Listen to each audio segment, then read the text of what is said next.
You know, there is a group of Hasidei Breslev Hasidim, that one of the main thing in their belief is to go to the grave of Rabbi Nachman Mibreslev in Uman, in Ukraine.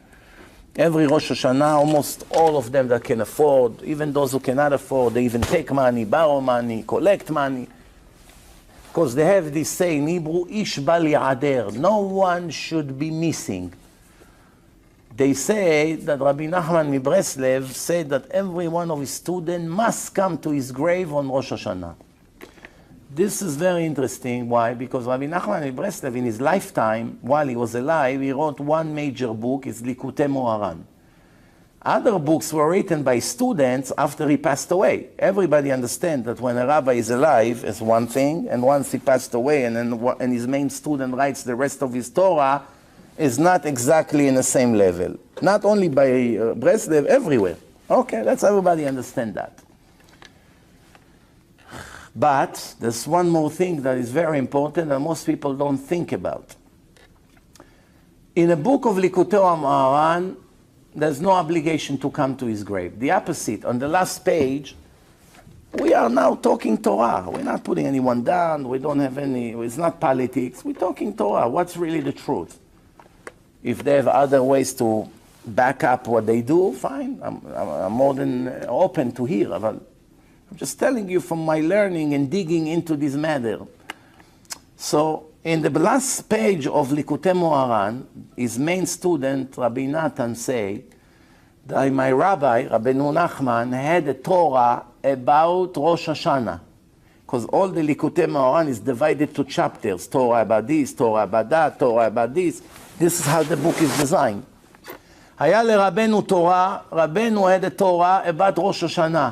about ראש השנה, שמתקבצים אצל הצדיק בראש השנה, שהצדיק הוא מבחינת ראש, that all the students come to the rabbi on ראש השנה, because the rabbi is the chief, he's the head, and they all join together with the head, and Rosh Hashanah is the head of the year, and all the days go after the head. He gives a... But I never got it from him. Meaning he passed away and didn't give me anything about Rosh Hashanah. Someone clever doesn't need more than that to know that everything that they say, they made up after he passed away. They may get angry. We're talking Torah here, not politics. You have a proof? Bring a proof. But I have one more thing. One more thing. I'd be honest with you, what I'm about to tell you only came to my mind a month ago. 15 years, I had it in front of my eyes and I didn't see it. It's the most simple proof, and to the best of my knowledge, there's no answer to it. No answer to it. What is the proof? 250 years ago, when the holy Rabbi Nachman from Breslev lived, in Uman over there, Odessa, those areas, in Russia, in Ukraine, there was no airplanes, no trains, no cars, no scooters, boats. They depend on the wind, sailing boats. They didn't have motors. How long does it take to go with a shaky boat of 250 years ago? We're not talking the fancy boats today with motors and it goes very fast. We're talking very primitive, not safe at all, and you depend on the wind. From Israel to Ukraine, depending on the wind. How many months it will take just to get there if you're lucky? Minimum 6 months. Minimum 6 months to get there, minimum 6 months to return. Do you want to tell me that the holy rabbi, Rabbi Nachman Mibreslev, decreed of all his students to mess up their life and family and get destroyed because he wanted them to come for 1 hour to pray on Rosh Hashanah in his grave? Who would say such a thing? Basically, if they say what they say today, that he say for after he passed away, everyone must come. Back in his time, if somebody lives in Israel, how exactly is going to go to Ukraine with a boat? First of all, it will cost him fortune.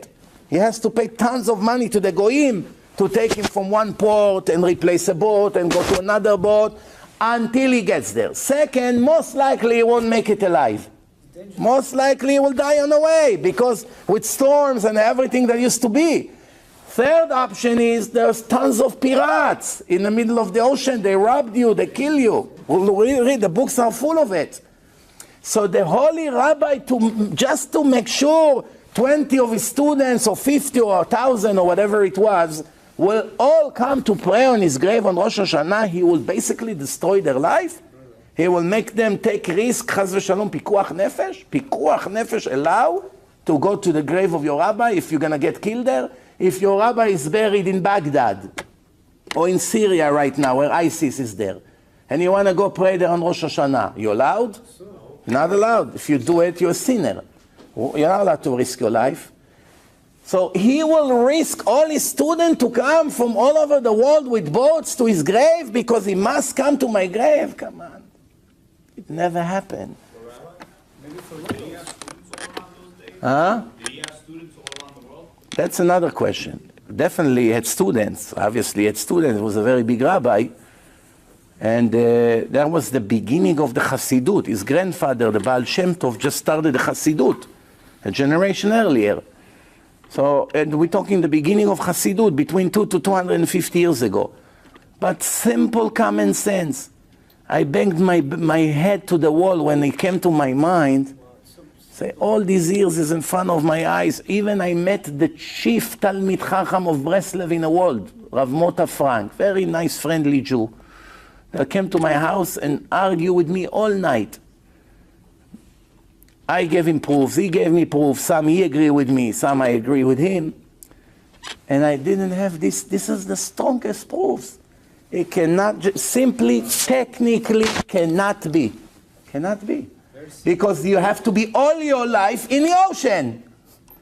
6 months together, 6 months to go back to Eretz HaKodesh, 6 months to be there. You might as well just move there. There's no point of coming to the grave on Rosh Hashanah. The decree should be, all of you must move to Ukraine, and no tzaddik will tell Jews to leave Israel to come live in Ukraine. The land of Amalek.